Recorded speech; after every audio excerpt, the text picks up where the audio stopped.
Welcome everyone. My name is Matthew Rowe, and I'm the CEO of the Campaign for Wool in Canada and its parent organization, the Canadian Wool Council, the only national organization representing the entire wool industry from producer through to consumer. I want to thank everyone for taking time on what is a lovely day, and at least in certain parts of the country, to join us for this very special talk. Um, as you know, the Spinning Yarn Speaker Series was created at your request to learn more about the work of the Campaign for Wool in Canada and the Canadian Wool Council, as well as the partners and great organizations from coast to coast to coast that are developing Canadian wool and of course the Canadians who transform it.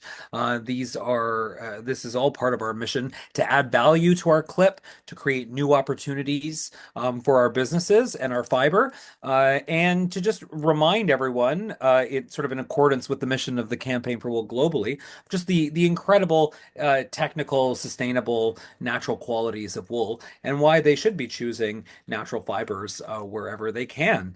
Um, Today, we're very lucky to have Jamie and Mike with us from the General Bean. Um, Jamie and Mike are co-winners of our very first Canadian Wool Innovation Prize. Again, just another way that we try and support the industry, especially those with great new ideas and great business models that we want to encourage. And so they're going to be telling us a little bit more about their business and the practice of needle felting. I understand we may have even a little demonstration planned, which is exciting. And as always, we'll put it over to the presenters. Afterwards, you can pop your questions in the chat. You can put your hand up to ask it, and we'll try and keep everything on time. But I think we've got a good amount of time and a good opportunity to learn everything about this incredible craft.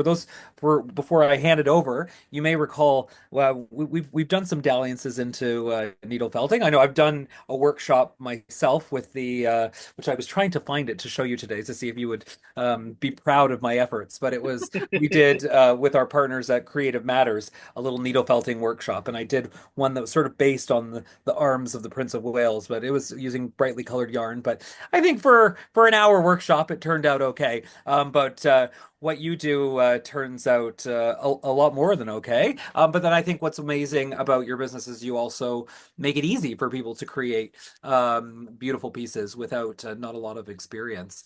So with that, I would like to hand it over to Jamie and Mike at the General Bean to tell us all about their Innovation Award winning business. Jamie and Mike. Thank you. Thank you, Matthew and Lydia, for having us today. I'm Jamie and Mike from the General Bean. We recently relocated from Calgary, Alberta to the North Coast community of Thornhill, BC. And we feel very grateful to live in this beautiful part of the country. In the spirit of reconciliation, we acknowledge that we live, work, and create on the traditional territory of the Kitsillas Nation. We are grateful to the Kitsillas people whose historical relationship with this land continues today. Today, we thought we'd share with you a little bit of the history of how the General Bean came. We kind of started our business a little bit differently than a lot of other businesses. We started as artists and kind of grew into the business we are today. So I'd start with just a little intro of our background for each of us, and then we'll do a slideshow on our company. So I've been playing with wool or yarn for as long as I can remember. My grandmother taught me to knit when I was about 10 on the worst yarn possible, something called Fentex, which was really awful. But somehow I made it through that and continued on. And in my 20s, we moved to Vancouver. And while there, I took every class imaginable. I took knitting, sewing, beading, spinning, and then I eventually took over the knitting classes at a yarn shop, and then got hired on at another yarn shop called Three Bags Full as their assistant manager and instructor. And I was there for 3 years. And the wonderful thing about this yarn shop is everything in there was natural fibers. And a lot of it came from small mills, small dyers. So I fell in love with natural fibers and having a connection with where my wool was coming from. So that was really important. I had a small intro into needle felting just before I left. After the birth of my daughter, we decided to leave Vancouver and head to the Okanagan, which is kind of where the general bean starts. So I'll tell you some of that in a bit. I've been an artist all of my life, very creatively oriented. I didn't have a lot of family support except for my grandmother. Um, my grandfather was an artist, and my grandmother saw creativity in me and she cultivated it. Um, I wasn't allowed to take art classes, but my passion definitely is there for creating. Um, I work in painting, sculpting. Here's a here's an example of a soapstone sculpture that I did. Um, just a three-dimensional piece. I'm working in getting that back into my life again. Um, I dropped out in 1990 and went hitchhiking. Ended up in Kelowna, where I met this wonderful woman, and she agreed to spend the rest of her life with me. So far, and yeah, we eventually went down to Vancouver and on to Calgary and other things. Just gonna set up. Here we go. So our beginnings. Um, so once we moved to Kelowna, we decided a good way to get to know our community and put our creative talents together was to sign up for the farmers market. So we had a concept to do t-shirts that were splatter painted. Um, and our original business name was actually called Splat & Co. And because I'm fiber orientated, we had to bring fiber along with us. So we started creating these wool balls. This was back in 2013. People didn't really know what dryer balls were. I put cute faces on them because I ran a home daycare. So they made awesome toys. And we took those to the farmer's market and said, fire wool balls for toys or for dryer balls. Well, we didn't know that the dryer balls are what was going to take off. And that's kind of what propelled us into working with Canadian wool and continuing on. You can see Mike in one of the photos. That was our very first day at the farmer's market. We had moved from Vancouver, so we didn't have a car. So he cycled all the way to the market. We lived up a mountain, so it took 15 minutes to get there and 2.5 hours to get home. 2 hours. Two. So Isn't that bad? it lasted about a month and then we got a car. But we've always been environmental. It's always been important to us to leave as least a footprint as possible. So basically we ended up, yeah, it's your turn actually. You go. Essentially, after Jamie's wool stash was used up, we needed to source out fiber from somewhere else. And that's when Jamie did a lot of research and found custom woolen mills.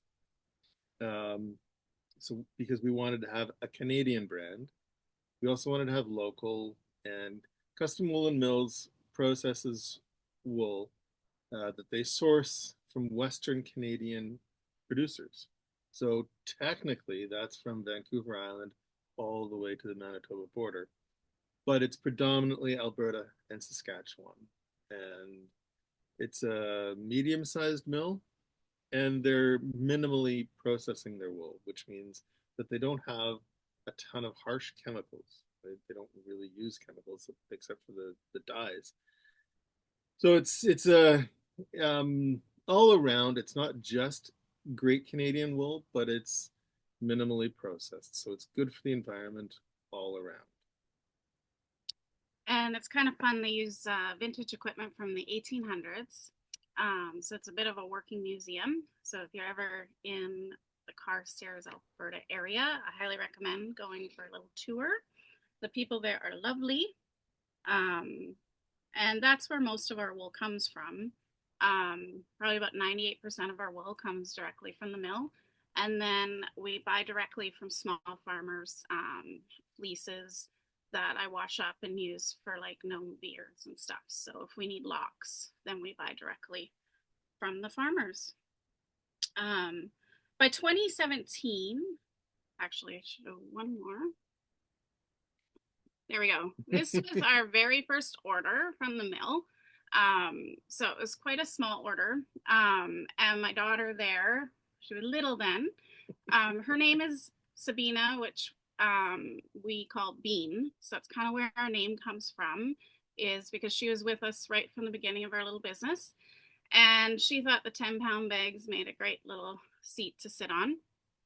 But basically, this is where we started. And now, now that we've moved, we go to the mill every 2 months and we fill up our van. So our bags now are much taller, and we're bringing home quite a few of those. So we usually bring home around 200 pounds or so, I think. Anyways, we get a lot more wool now. 250 to 300. 250 to 300 pounds. Yeah. So that fills up a Dodge minivan, and with the roof as well. We have two big bags on the roof, and the inside is completely full. So by 2017, our business was growing, and we decided to move production closer to our wool source. So on Christmas Eve, we packed up and we moved to Calgary. So by 2018, we both were working our business full time. By the end of 2018, and we were doing trade shows all across Canada. So here's just some examples. The first one on the left is from Circle Craft, which was a big accomplishment for me because when we lived in Vancouver, Circle Craft was the place to go. So that was exciting. The middle one is a picture of the three of us in Red Deer at a signature show, and then the other one is at Art Market in Calgary. But we've been to Toronto for the One of a Kind show, wholesale shows in Ottawa. So we kind of traveled all around, and we were also doing wholesale for the dryer balls. So it was a lot of needle felting. The needle felting is only done by the two of us, which for us was a bit of an issue. Because there's only so much two people can needle felt. So that made it difficult, which Mike will talk about. By the end of 2019, we were pretty burnt out from traveling for shows and needle felting for wholesale. And then COVID hit. All of our shows were canceled, and many of our stores were canceling their orders as well. It was definitely a very stressful period of time, but it also gave us a chance to reflect on where we wanted to go and how we wanted to steer the company. At that time, a Girl Guide group that we had previously taught needle felting to asked about a Zoom class, and they agreed to be our guinea pig, and it was a huge success. So we started teaching Zoom classes and creating kits for the classes and slowly adding kits and supplies to our line. And that's kind of how the kits took over. We'd had a few kits prior because people were starting to ask us, well, how do you do this? This was before TikTok, so people hadn't heard of needle felting, and we were usually doing it at the shows. And so we'd had a couple kits created, but then when COVID hit, we were actually able to spend the time to start creating more, start selling wool as well. So that kind of gave us a chance to create more kits and supplies. So then as we came out of COVID, we knew that we wanted to connect with community members and other artists. So we did take on an arts residency for 2 months at an art space called Sparrow Art Space in Calgary. And that gave us an opportunity to kind of do a fiber shed project. So we put a call out to artists, and we had 7 artists that were all working with local wool. And we had a local shepherd as well. Tara from Providence Lane Homestead joined us. And we, for 2 months, had a gallery show, workshops, a lecture. The lecture ended up going Zoom because COVID hit again. And so we had people from all across Canada tune in to learn about being a shepherd and Canadian wool with Tara. So that was an amazing opportunity. And so by doing this, it really solidified where we wanted to go with our future business plans. That education, kits, and reaching out to the community was important and is kind of where we wanted to go. In 2023, we really launched our needle felting kits by creating a line of North American animals with the option of a little souvenir tag. You can see, take a look. It's for Ketchick in Alaska. We use our laser engraver burner thingy and creating custom tags for different communities. It really is wonderful. And it did increase our wholesale reach. As of right now, you can find our products in over 160 stores in North America. So as I said before, we recently relocated to Thornhill, BC to be close to family, and our hopes are to continue to grow our wholesale partners to make needle felting accessible and enjoyable. Canadian wool, specifically our Canadian wool, felts up easily and beautifully. I have tried other Canadian wool. It is pretty much the breed. Some breeds are harder to felt up. And being that Canadian wool is coarser, it makes it perfect for felting. Our breed is generally Dorset. As I mentioned, I did try other breeds. Corriedale. Corriedale is really nice and soft. I love it, but it just doesn't felt up as nicely. It doesn't work as nicely. Just one of those interesting little points about the different breeds. We've also been working on making felting accessible to schools and have created teacher kits and hope to create more opportunities for education and artist opportunities, such as the residency we did at Sparrow. For those who have never heard of needle felting, we thought we'd now give you a quick demo. So we'll just swap this over. Hopefully. You're gonna have to stop that and share.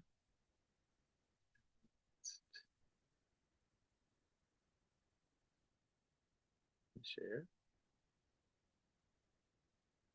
And it should kick in a second.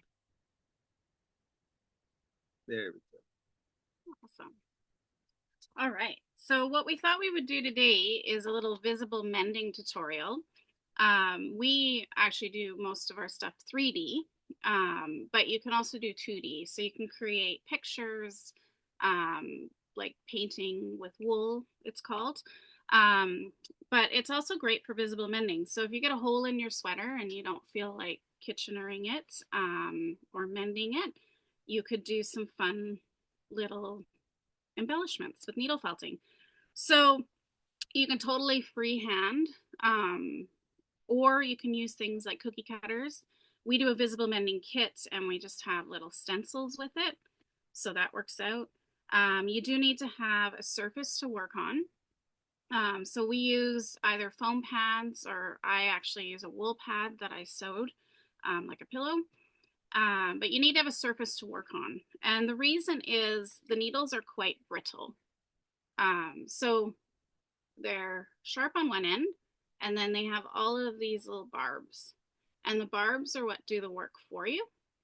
So when you're poking the wool, the little barbs mat the fibers together. So the more you poke, the more matted the fibers go, and that's how you get a stiffer object. So that's how we create our wool sculptures. But for this, we're going to create a little picture which will hide our hole in our fabric. So I'm going to just fill up the stencil with some wool. It's easier to work with small bits and then add layers than to put a big gob down and try to work with it. So all you're going to do is you're going to poke. So you're going to poke the needle in and out. And as you poke, it's going to mat those fibers together. And the important thing is to make sure to keep that needle straight in and out. You don't want to change directions or use it to move the fiber because they do break easily.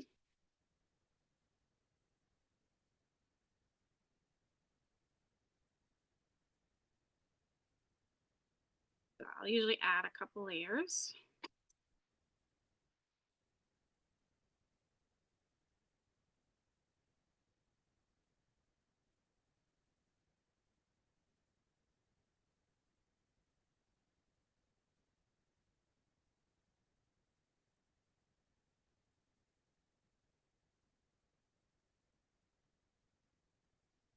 That'll be good enough for now. If I was doing this on my own, I would probably needle felt it up a little bit more, but I can move that out of the way.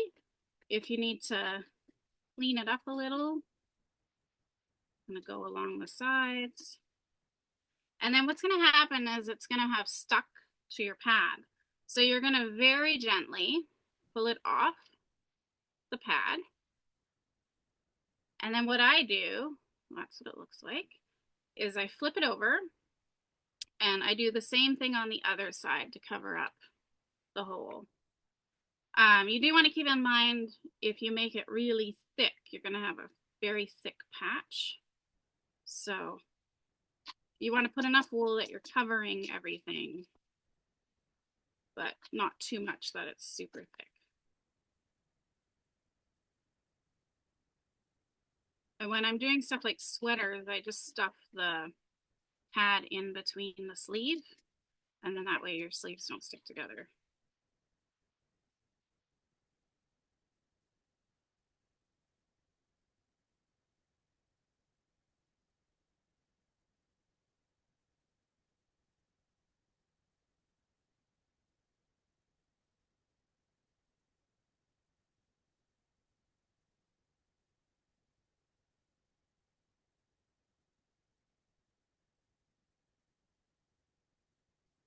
Flip it over.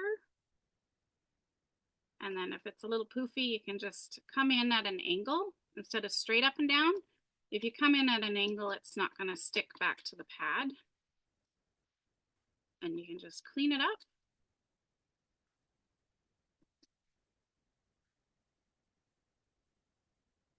And there you go. And if you're doing it on a fabric that's machine washable, it can go in the machine. It just might felt up a little bit more. So just keep that in mind. But yeah, that's how you needle felt. So we'll stop the share. There we go. All right. And I think that's everything we have. So we can do questions or. Wow, that was amazing, Jamie. I don't know about everyone else, but it was so satisfying to watch the tutorial. It makes me really want to try some on my own clothes. Yeah, it's a great way to extend the life of your clothing. We're big zero waste people, so we try to make a minimal impact. So I tend to mend all of my clothes. Not always needle felting, sometimes embroidery, but a bit of everything. This seems like a good entry-level mending technique to try because embroidery can be a little intimidating to some people. So yeah, exactly. And it's great for kids. They have fun with it. So thank you so much to both of you for the lovely presentation. I think we're starting to have some questions from the audience. So why don't we just go straight to that? Christine, do you want to unmute yourself? Yes, hi, thank you. Great presentation. I've used felting before to like reinforce my steek, so with the needle. But I'm curious if you can tell me the difference between felting with the needle and then people who choose to felt like in the washing machine or with like temperature changes in the water. I'm kind of curious of the difference. yeah, so Needle felting is what we do with our little needle, and then there's also wet felting. And wet felting is where you take really hot water, soap, and agitation. So they both work to felt an object, but they both have different purposes. Needle felting works really well for creating art pieces like sculpture. And so I think you have a little bit more control over how your piece is being created. Wet felting, you can create sculptures from it, but it doesn't tend to be quite as detailed as needle felting. Wet felting works really well for things like clothing, where you have to do a large surface. So if you wanted to create a felted vest, it would take a very long time to needle felt out a vest. Whereas with wet felting, it's still time consuming, but it would be a lot quicker to create that piece. Some people combine the two, so you could create a wet felted piece and then embellish with needle felting. And some people will needle felt a picture and then add some wet felting into it. And the wet felting, I guess it'll give it more of like a watercolor effect, because it's gonna meld the fibers out a little. Whereas with needle felting, you're gonna keep it how defined you want it. So I think the definition is the big point, and what you're wanting to felt would decide which you're doing. And they both actually tend to like different fibers. So needle felting likes a coarse wool, whereas wet felting tends to like a finer. So a lot of wet felters that create clothing will use things like merino, and even like top merino. Whereas with needle felting, for the base of your work, when you're creating sculpture and stuff, you want a coarse wool. You don't want a nice soft top, because it's really hard to mess up those fibers with the needle. I hope that answered.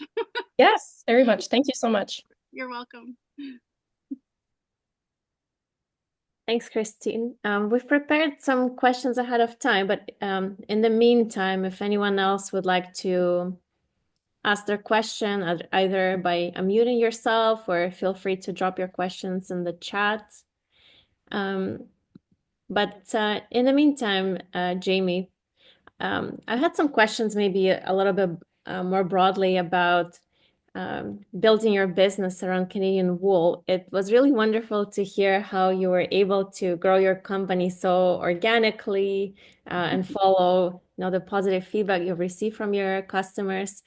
We were really curious to hear about what were some of the challenges or maybe your biggest kind of success moments that you felt like you were able to overcome and be where you are today. Go for it. So for us, our biggest challenge was when we were trying to create just the dryer balls and stuff. Within Canada, there just wasn't any way that we could continue the production of the needle felting on vases. That would have needed to have been moved overseas, due to no one else would have worked for what we were working for for the amount of time that it takes to needle felt. We're pretty quick at it now, but it just wouldn't work. So we had to make a decision at that point to either move production overseas, which ethically wasn't something we wanted to do. It was really important for us to keep everything local and within Canada.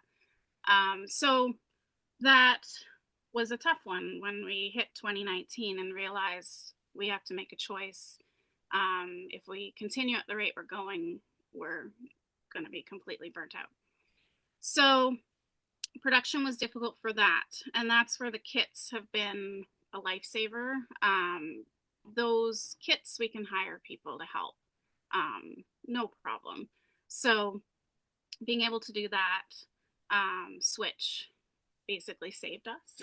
Mhm. So that was probably our largest challenge, was finally hitting the wall and realizing we can't continue on. We were supplying 80 stores across Canada, and none of them wanted our plain dryer balls because they could buy them cheaper overseas.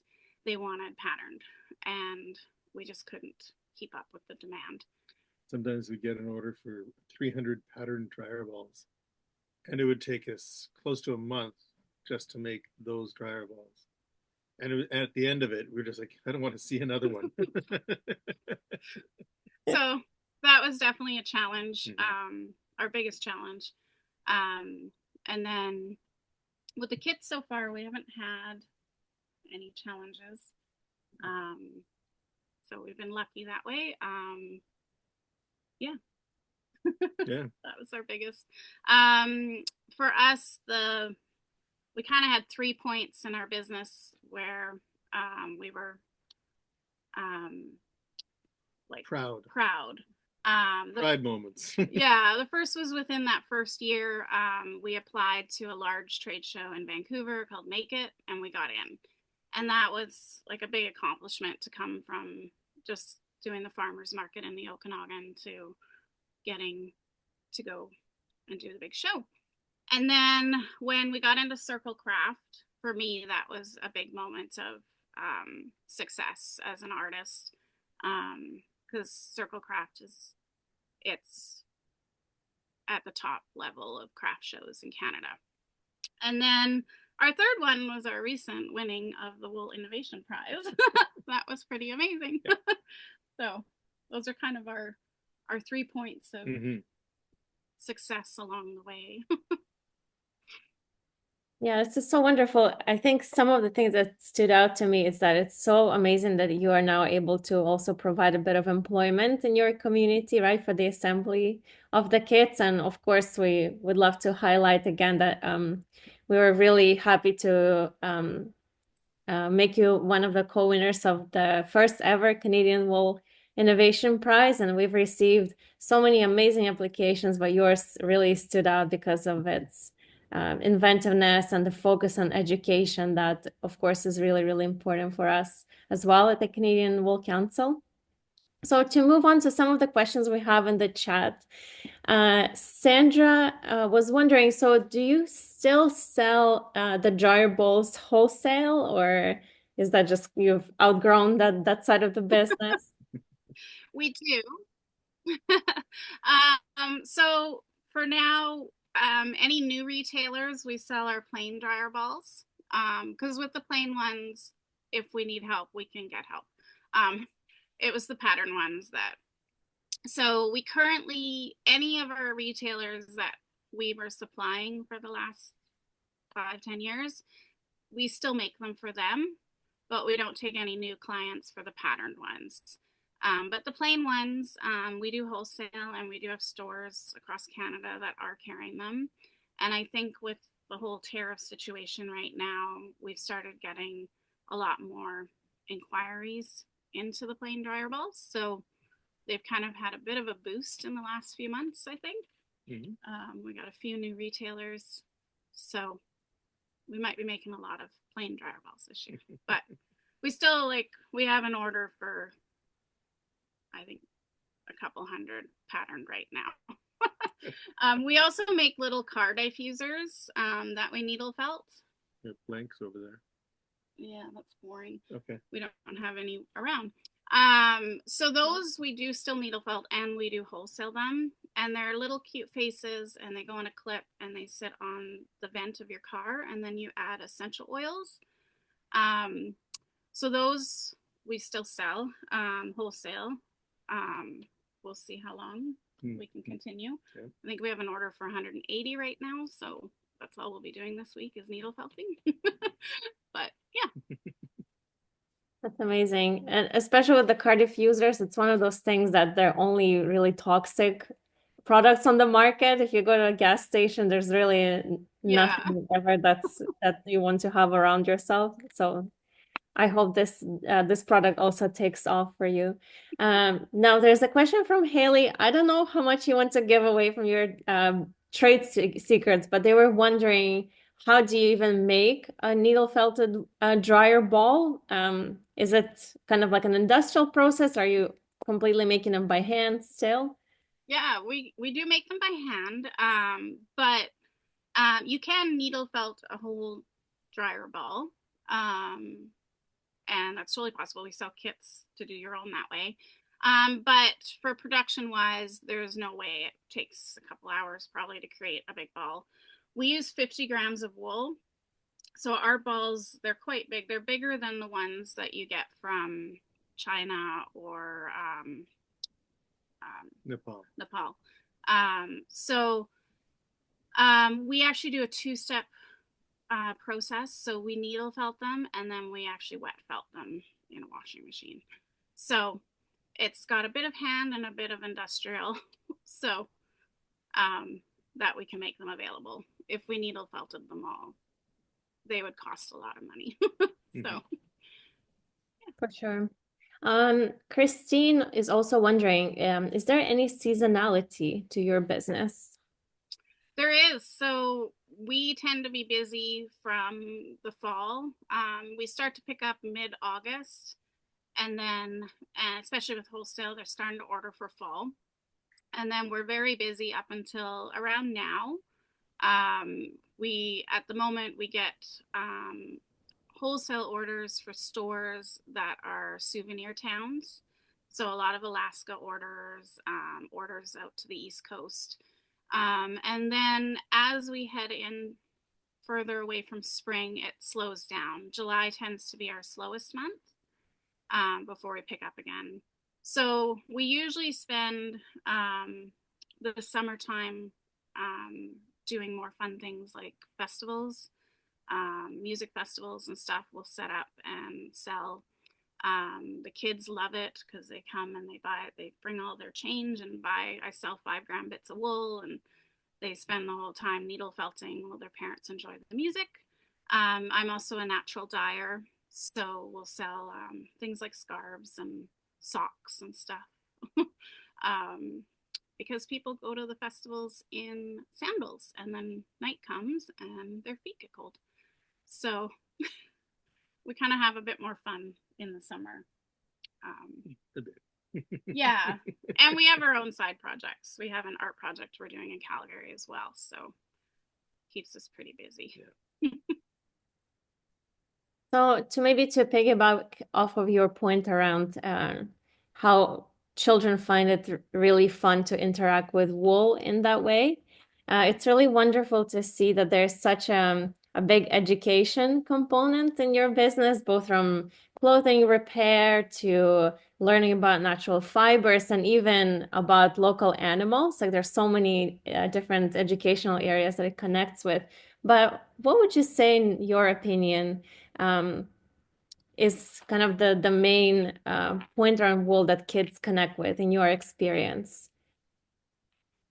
Yeah, for us, I think for everyone, not just kids, wool being so tactile, they have a response to just the tactile end of it, but also bringing you back to nature and working with natural fibers. I find in times of turmoil, like things with COVID and now with everything going on, people tend to turn to craft as a way to work through stress or issues. Or so beyond being able to create things, you also get a mental, it's like free therapy. So it works well for that. With the kids, a lot of them that have a hard time sitting still, it's been a great activity for, they can pick up and work away. My daughter's class, we went in and did a little presentation and taught them how to make bumblebees, and they've become obsessed with it. So now when they get done their work, they're allowed to go pick up needle felting. So it's given the kids something to do instead of sitting there being bored and getting into trouble. So I think it's a good activity for busy little hands and also to help our heart sometimes. Mm-hmm. Yeah, that's really wonderful. It's so great that you're also making that impact, yeah, in your community through your business with your daughter's school group and stuff. But you've mentioned the tariffs a couple of times already, and you've also mentioned that you have quite a big customer base, a wholesale customer base in the US. How are you adapting to the challenges that this year has so far brought? And how are you planning to mitigate these within what, you know, what is in your hands, I guess, within your control? You want to chat? I can. Go ahead. So far, we've been lucky. Our customers tend to order under the minimus, so under the de minimis, so under 800 at a time, which isn't technically affected. I think we had quite a rush in January when people weren't sure what was going to happen. So I had customers that normally would order in April ordering to try and beat the tariffs. So we were actually quite busy because 50% of our retailers are in the States. And then even our online sales, about 50% come from the States, especially on Etsy. So so far we've been very lucky that it hasn't affected us yet. This month we are on a wholesale platform called Fair, and they apparently are now saying, like, when you look at a person's stuff, that it'll say like you might be affected by tariffs. So we've had less sales this month, and I don't know if that's because of it or just because everyone already ordered. It's hard to know. We're getting a lot more Canadian retailers reaching out, so that's awesome. So currently, we haven't been affected yet, but it could definitely come quickly. So our plan is to focus on Canadian. We're going to be reaching out to stores across Canada about carrying our products, sending them samples, whatever we can do to do that. And then obviously Canadian customers as well, trying to bring them in to the websites or the stores.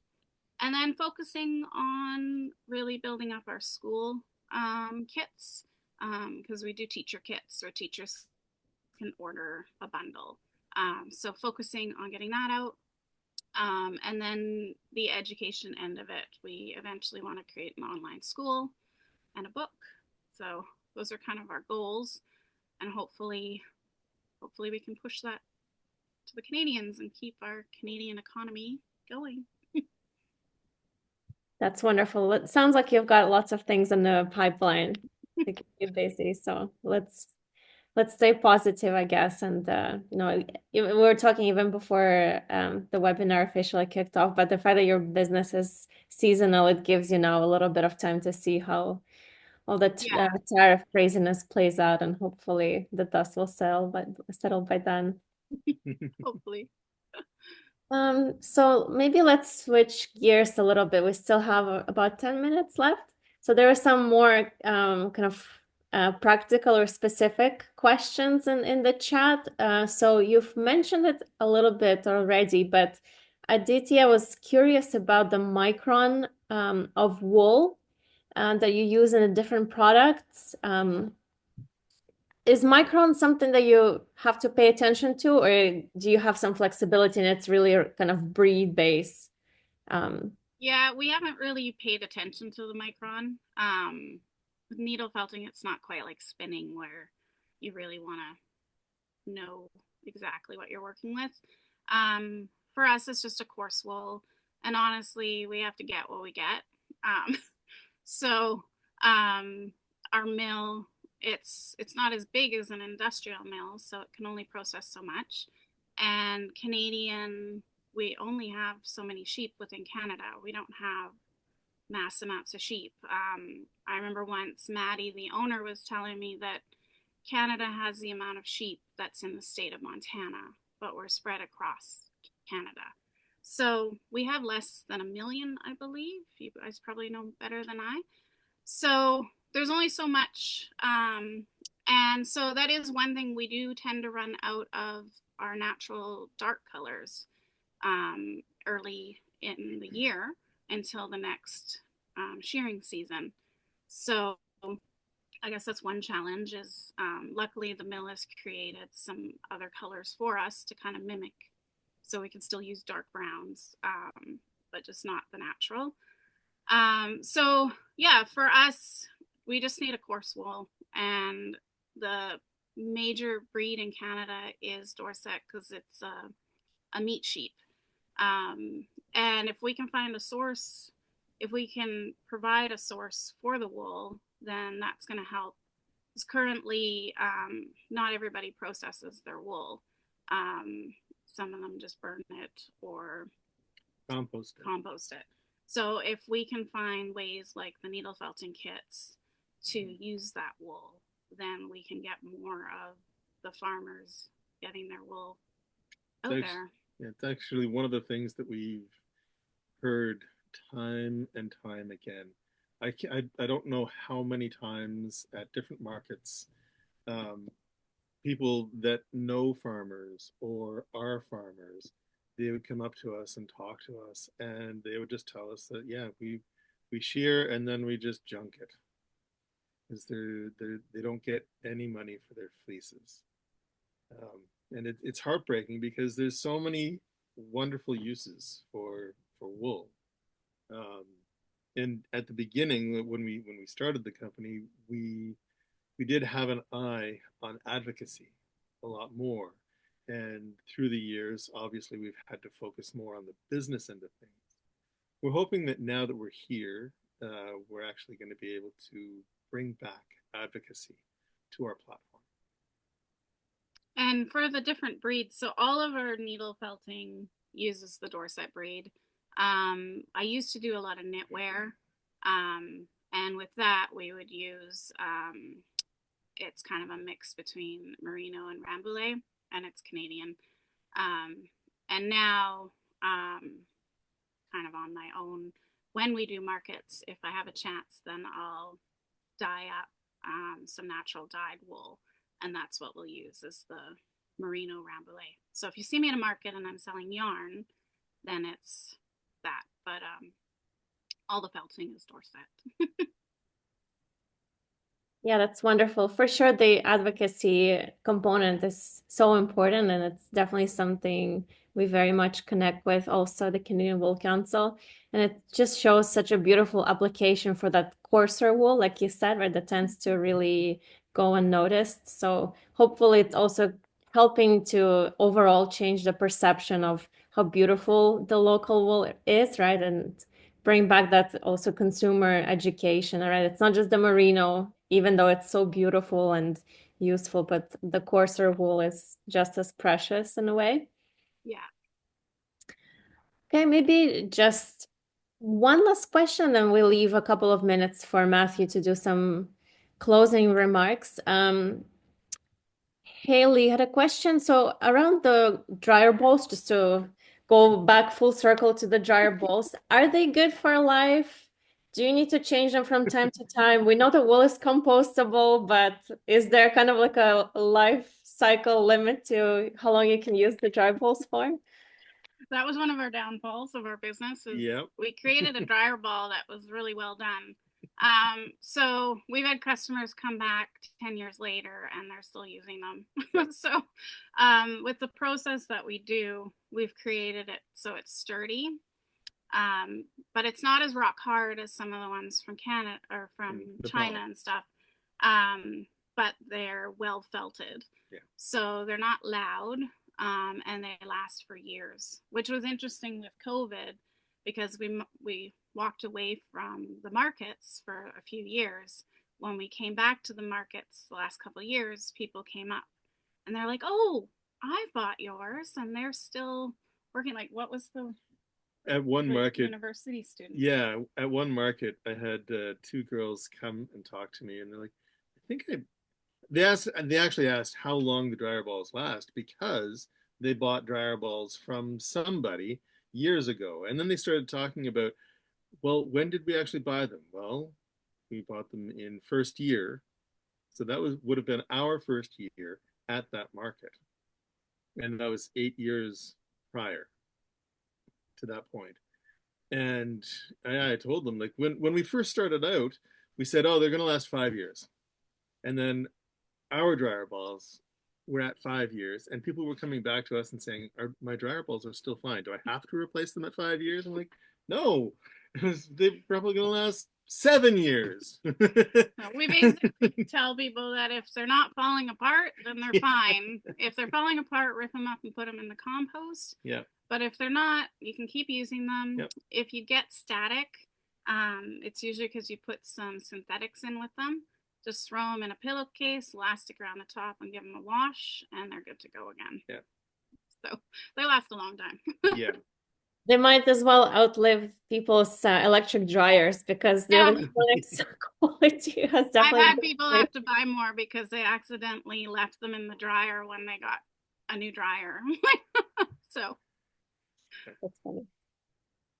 Okay, maybe we should leave it at that. It's we have about 3 minutes left, but Jamie and Mike, thank you so much for answering all those questions, and thanks everyone for your active participation in the discussion. So I'll hand it over to Matthew to just give you a little hint at what's coming next in our programming for the rest of the spring. Thank you so much, Lydia, and thank you, Jamie and Mike, for sharing this fascinating work that you do. I wanted to ask just one quick question before we wrap it up. Of the animals, what's your top one? What's your biggest seller? It's different with wherever you are. Okay. It's hard to say. The beaver sells really well.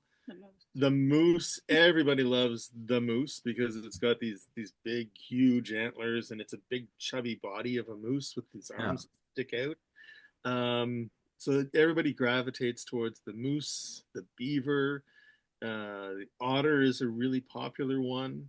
Down in Vancouver, the orca sells very well. It's a very easy kit, so it's an easy sell. Do you have any raccoons for the Toronto market? We haven't turned them into a kit yet. Maybe that's an idea. It's coming. I've taught a raccoon. I just haven't turned it into a kit yet. We've been so busy the past 2 years, we haven't actually had time to make more with the move last summer and that. So this summer, we're going to be creating some more kits. Yeah. So there'll be some coming. Well, thank you again for sharing your business. Please do keep us in the loop on the new models, and we hope to be able to share them with people through our social media. I realized at the beginning when I was doing my introduction, I didn't tell my usual, the origins of the campaign for wool. Obviously, began on a windy pier in Pictou, Nova Scotia, with their now Majesties.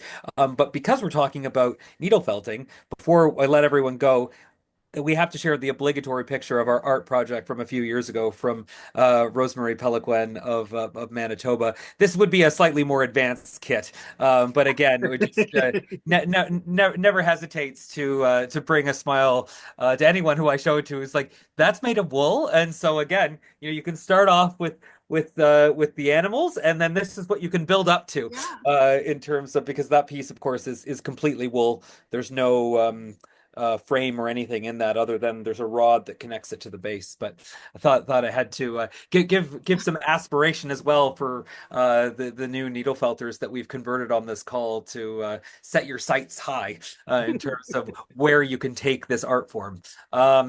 Again, thank you so much for taking the time. Our next Spinning Yarn Speaker Series, because in May there's a lot going on, but including the International Wool Textile Organization Congress in Lille, France, there is still the possibility for people who are interested in attending to register. So if that is something that is interesting to you, please do reach out.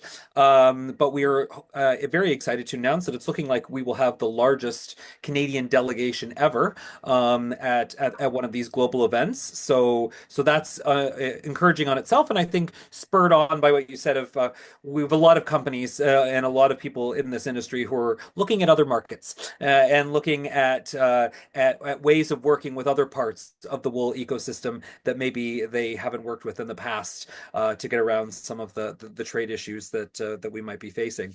So, but we will be back in June with a Spinning Yarn speaker series, debriefing on that meeting, where some of the great presentations were, some of the emerging technology and trends. So, if you have an interest in the wool industry, which that's why you're here. I would say that this is a not miss to be able to see sort of what's the latest in the wonderful world of wool. But until then, thank you so much for joining us, and I wish you all a wonderful April afternoon. Have a great day, everyone. Thank you. Bye-bye. Everyone.